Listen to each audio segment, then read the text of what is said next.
Graça e paz, povo de Deus, Deus seja louvado e engrandecido na sua vida em mais esse dia. Quero partilhar por mais uma vez a palavra do Senhor. Gostaria da sua atenção para nós esmiuçarmos o capítulo de número 2 e o versículo de número 15 da segunda carta pastoral de Paulo ao teu filho na fé, Timóteo. E o assunto que eu gostaria de abordar é chamada e conhecimento. Haja vista que hoje nós temos, graças a Deus, muitos líderes, muitos pastores, e nós temos bastante, e louvamos a Deus por isso. Mas o conhecimento, ele se faz necessário na chamada? Ou só precisamos ter simplesmente a chamada de Deus, Deus nos chamou e entramos naquela questão de que Deus nos capacita? Na verdade, o que é a chamada e o que é o capacitar de Deus aí? O que é esse capacitar de Deus, como muitos falam? Será que só a chamada resolveria o nosso problema? Só a chamada, Deus nos chamou e só isso já poderíamos executar a nossa obra diante de Deus? O que diz, o que pensam no mundo de hoje as pessoas, mas o que diz a Bíblia? O que fala a Bíblia sobre isso? E eu quero tomar por base exatamente a carta de Paulo a Timóteo, capítulo 2, o versículo de número 15, e esmiuçarmos algumas palavras que estão nas entrelinhas e o que Paulo está realmente querendo dizer para esse jovem pastor. Então, vem comigo. O texto diz assim: procura apresentar-te a Deus, aprovado, como obreiro que não tem de que se envergonhar, que maneje bem a palavra da verdade. Vamos entender essa expressão aqui. Se nós pegarmos na epígrafe dessa expressão, vai estar o seguinte: conduta a seguir com aquele que se afastam da sã doutrina e da pureza cristã. Nós sabemos que Timóteo foi um discípulo de Paulo, um jovem discípulo de Paulo, dirigiu 2 igrejas de Paulo. Eu não vou entrar nessa questão das igrejas que ele dirigiu, porque a questão aqui é a forma, a conduta, a chamada desse jovem líder, desse jovem pastor. E para nós entendermos aqui, nós precisamos desvincular 2 palavras. Primeiro, Deus, é comum nos dias de hoje a gente ouvir muitas pessoas falar: Deus chama e Deus capacita. Sim, Deus chama e Deus capacita. Agora, o que é a capacidade aqui de Deus? É conhecimento? Lógico que não. Deus capacitar, Ele capacita através do Espírito Santo. Capacitação de Deus é o que envolve o conceito espiritual. Isso envolve dons, a capacidade de resolver questões, que é a sabedoria, e sabedoria que não é conhecimento. Olha só como vai afunilando. Então, a capacidade, vamos falar por parte. Primeiro, a capacidade de Deus é o ato dessa pessoa ser instruído pelo Espírito Santo. Por exemplo, nós vemos isso aonde na Bíblia? Nós vemos isso claramente lá em Êxodo, quando Deus fala com Moisés: Moisés, você vai construir o tabernáculo para mim, uma casa para mim, uma morada para mim, quero habitar no meio do meu povo. E ele deu os detalhes de tudo que seria feito, fabricado, detalhes minuciosos. E Moisés até fala, mas quem poderá fazer isso aqui com riqueza de detalhe? Deus fala, fica tranquilo, eu capacitarei 2 homens. E ele capacitou Bezaleel e Aholiabe, ou seja, capacitação espiritual. Não foi a questão ali deles terem que estudar alguma coisa, senão a capacidade ali veio do espiritual. Então essa capacidade, outro que se destaca em capacidade também foi Salomão, e essa capacidade de Salomão foi dada por quem? Por Deus. Ali surge ali o ato da sabedoria, que muitos confundem nos dias de hoje. Sabedoria não é conhecimento, pelo menos na Bíblia não. Sabedoria na Bíblia é o ato de saber lidar com situações adversas. O que é sabedoria? Ato de saber lidar com situações adversas. E isso que Salomão pediu. Salomão não pediu conhecimento, pediu sabedoria. Então, sabedoria Deus nos dá. Se está em falta de sabedoria, pede a Deus que Ele vos dá. Note que a expressão não é conhecimento, é sabedoria. Conhecimento somos nós que buscamos. Conhecimento é o estudar, é o examinar, é o sentar numa sala de aula para aprender, coisa que infelizmente nos dias de hoje muito poucos pastores, líderes de igreja querem, sentar para aprender, porque se acha que o sentar para fazer um curso, uma capacitação pastoral, uma instrução, acha que isso vai diminuí-lo. E não, na verdade não vai diminuí-lo, vai elevá-lo em nível de conhecimento eclesiástico, a fim de que esse mesmo que recebe esse conhecimento possa passar esse conhecimento em diante, principalmente para as suas ovelhas, para o seu corpo de obreiros e assim sucessivamente. Então, sabedoria, Deus nos dá sabedoria, vem no pacote da sua capacitação, no pacote da sua capacitação que é feita pelo Espírito Santo. Agora, conhecimento, não. Conhecimento é o ato do buscar este conhecimento, do querer aprender. E aí muitas pessoas, muitos líderes de igreja, não somente não busca esse conhecimento, não busca aprender, fazer um curso e se capacitar, como muitos também impede que o seu obreiro, que o seu membro da sua igreja também busque esse conhecimento. E aí já foge o conceito, aí já sendo a parte da ignorância, né? Quero até ressaltar aqui um trecho que se usa muito, principalmente quando se vai estudar teologia, né? A expressão de Paulo que fala que a letra mata. Isso está até na carta de Paulo aos Coríntios, fala, a letra mata, mas o Espírito vivifica. E tem pessoas que falam, não, se estudar demais, se fizer um curso de teologia ou um curso assim, isso vai te matar espiritualmente. Não. Paulo está dizendo o seguinte, Paulo está falando em entrelinhas para os autores da lei, os fariseus, os escribas. Ele está dizendo, a letra mata. A letra aqui é a lei, a antiga lei.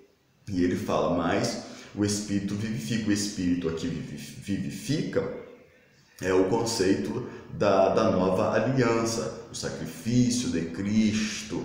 É isso que Paulo está dizendo. Paulo não está falando nada ali de conceito de não estudar, mas infelizmente as pessoas interpretam de uma forma muito errada. Então, eu particularmente acho que um líder de igreja deve sim se capacitar, se preparar. Por que isso? Por que eu penso assim?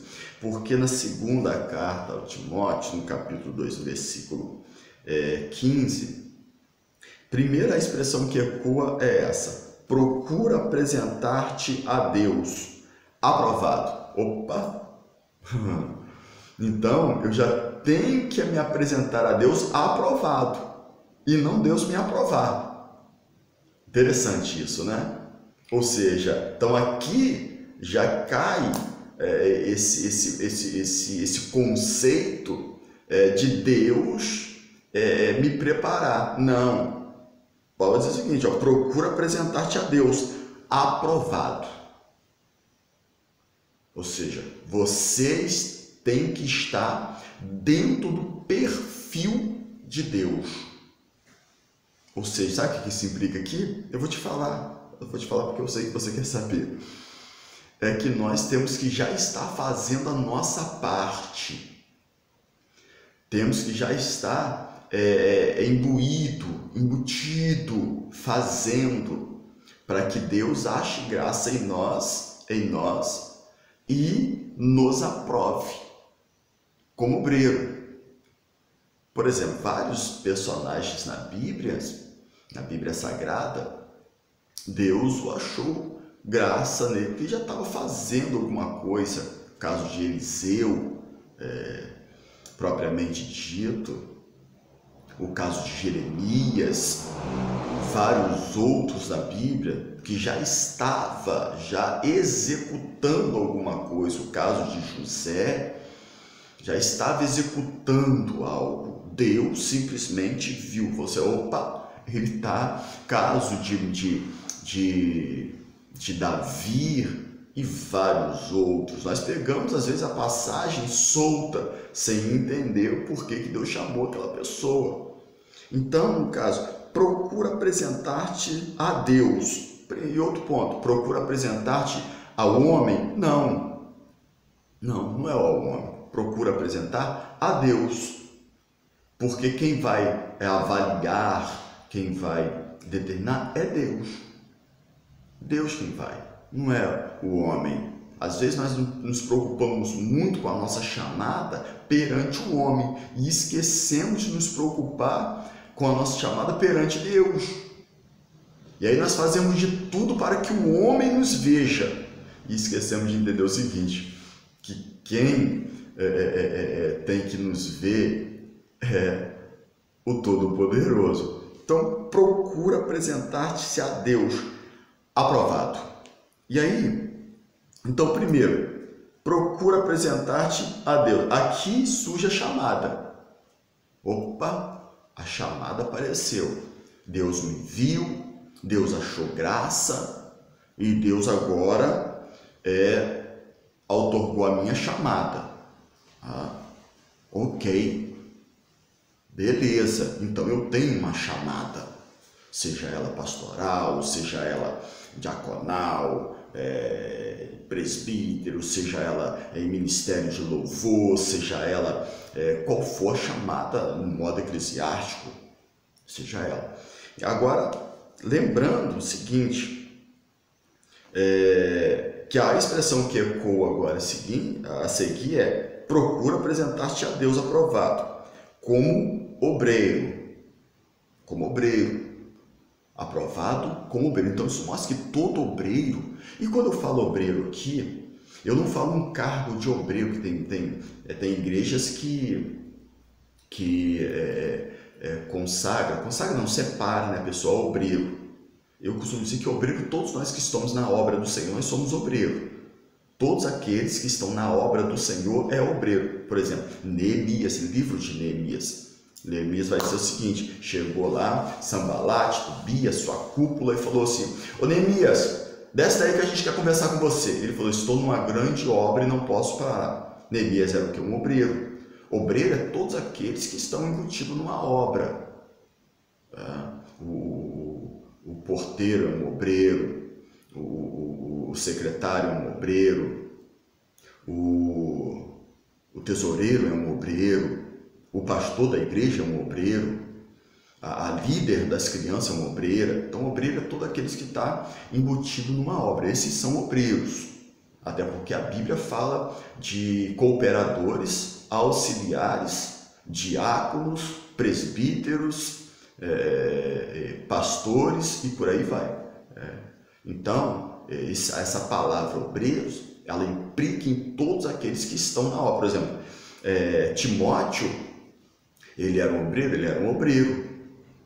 Ele era um obreiro. Mas como na visão geral, o cargo dele era um cargo pastoral da época. Era um cargo pastoral, mas não fazia deles um obreiro. Então procura apresentar-te a Deus aprovado como obreiro. Agora, isso aqui é interessante, ó, que não tem de que se envergonhar. Sabe o que isso quer dizer? Sociedade, vida em sociedade. Então, eu tenho a chamada, aí Deus vai fazer o que? Aí aqui que Paulo fala agora, mas agora é o seguinte, procura apresentar-te a Deus como obreiro, aprovado, de que não tem de nada que se envergonhar. Isso é vida em sociedade. É como você puxar aí da sua vida aí um checklist, fazer uma análise, aí não tem do que se vergonhar, que é sociedade, testemunho, a vida mediante os vizinhos, ou seja, tudo aquilo que envolve sociedade. Então, do que não tenha do que se envergonhar, ou seja, não tem nada que possa envergonhar, denigrir a vida ou a imagem desse obreiro perante a sociedade.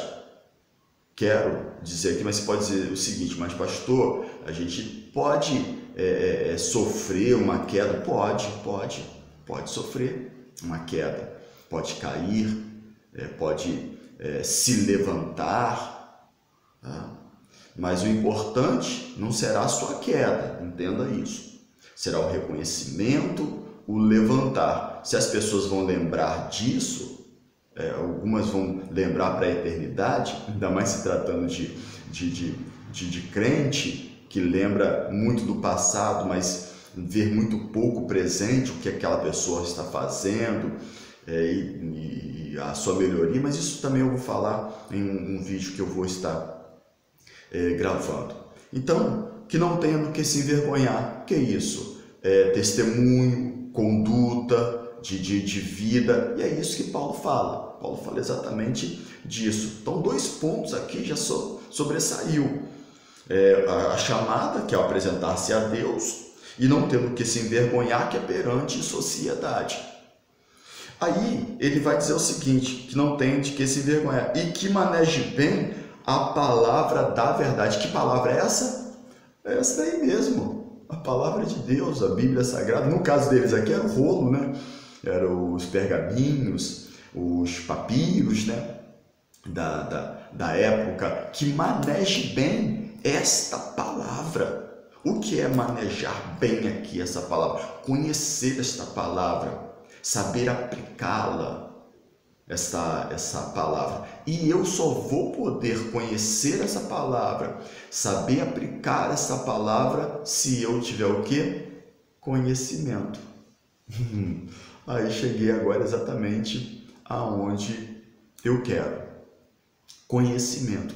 Então, primeiro, temos a chamada, a vida em sociedade, do que não se envergonhar, e agora conhecimento. Então Paulo está dizendo o seguinte para ele, ó, se faz necessário ter conhecimento, ô Timóteo. Você precisa conhecer, você precisa examinar as Escrituras, você precisa aprender, você precisa. E esse jovem aqui, nas suas conversa com Paulo instrui. Tanto é que as 2 cartas, as 3 cartas pastorais da Bíblia de instrução pastoral é Tito e Timóteo. São consideradas cartas pastorais, Tito e Timóteo, para líderes de igreja que eram esses 2. E Paulo instrui aqui. Então, sabe o que nós aprendemos aqui? Que o líder que tem os seus liderados, ele tem a responsabilidade de instruir os seus liderados, os seus obreiros. Agora, como que você, líder, você, pastor, vai ensinar, vai instruir, vai capacitar, se você não for instruído, capacitado e se você não tiver um conhecimento de causa daquilo que nós proferimos como regra de fé, que é a Bíblia Sagrada. Por isso que chamada é essencial, mas ela será crucial se tivermos conhecimento. E o que é conhecimento? Conhecimento não é dado por Deus. Deus nos dá sabedoria. O que é sabedoria? Ato de lidar com situações adversas. Salomão, por exemplo, se destaca até no conceito lá das duas mulheres lá com os filhos, ok? Conhecimento é a busca, é o sentar, é o aprender, examinar. Isso é conhecimento. Então, conhecimento é algo que eu busco. Conhecimento é algo que eu vou atrás. E não é vergonha sentar para aprender. Porque quem senta para aprender, quando se levantar, vai ter o que ensinar. Essa é a grande questão. Segunda carta pastoral de Timóteo, de Paulo a Timóteo, capítulo 2, versículo de número 15. Nós vemos aí a chamada, o apresentar a Deus, o não tendo que se vergonhar que a sociedade, e nós temos aí a busca do conhecimento, que é o manejar a palavra da verdade. Isso requer conhecimento. Então, tem a chamada, mas a chamada que nós temos, como eu já falei atrás, chamada, seja para, por exemplo, um ministro de louvor, tem a sua chamada. Eu tenho uma chamada para ser ministro de louvor. Agora eu preciso fazer o quê? Me aperfeiçoar nessa chamada. E para mim me aperfeiçoar nessa chamada, eu preciso o quê? Estudar dentro dessa chamada. Ah, mas eu sou um percussista de instrumento. Eu tenho essa chamada, vou estudar. Ah, tenho uma chamada para mestre e doutor. Tenho uma chamada para mestre e doutor. Então vou fazer o quê? Vou estudar.